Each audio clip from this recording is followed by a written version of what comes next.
While attending the protests in memory of Mr. George Floyd and in support of Black lives, Mr. Martin Gugino, a 75-year-old man, was pushed by police officers and suffered a life-threatening head injury. Because of the times we're in, we can't even agree on whether or not what happened was real. So in this video, I want to debunk the conspiracy theory that this was staged. I care about this because a lot of the patients I treat in the hospital are elderly people who have fallen. Falls are the 5th leading cause of death for people over the age of 65, and they can lead to major disability. I made a video about this same incident where I go over the types of injuries Mr. Gugino could have sustained, and the comments were overwhelmingly positive. On the other hand, there were a few people saying this was staged, and Donald Trump has given this conspiracy theory momentum by tweeting it to his millions of followers. So let's break down frame by frame what happened to this man from a medical perspective. Okay, Mr. Gugino walks up to the police, he's pushed, he stumbles, waving his arms for balance, and he falls backwards. Some of the comments are that he fell too easily. Elderly people are much more likely to fall because their sense of balance can be decreased.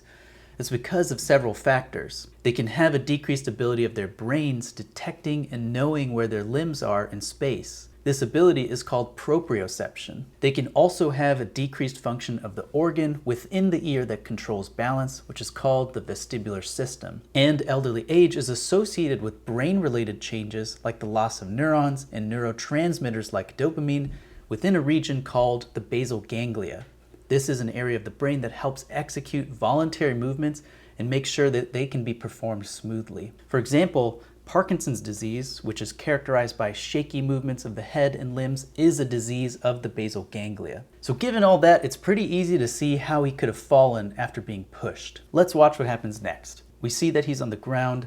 I assume he fell backwards, slamming the back of his head, even though that happened out of the frame. I'm assuming this because of two things. Blood is coming out of his ear and because of the way his arms and body is positioned. So why is blood coming out of his ear? Falling like this and slamming the back of your head could lead to a basilar skull fracture, which means a fracture of the back of the skull. This is a very serious type of injury, and one sign of this could be blood or spinal fluid leaking out of the ear. Now let's look at how his hands are moving after he falls.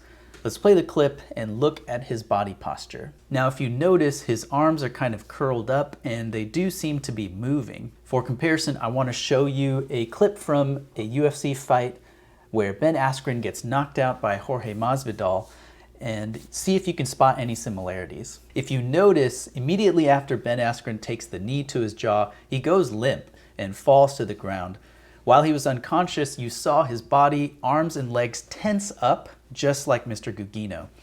This is called posturing or fencing and is a sign of a significant brain injury like a concussion. So after analyzing this clip, we know he's not faking how he fell, he's not faking the blood pouring out of his ear, and he's not faking being unconscious. If you want to see an explanation from a medical perspective of the other types of injuries Mr. Gugino might have suffered, click the video on the screen. My next video will be about tear gas from a medical perspective, and in the coming weeks, I'll be examining race and healthcare, looking at the disparities that Black and brown communities have been facing. If you'd like to see those, please consider subscribing.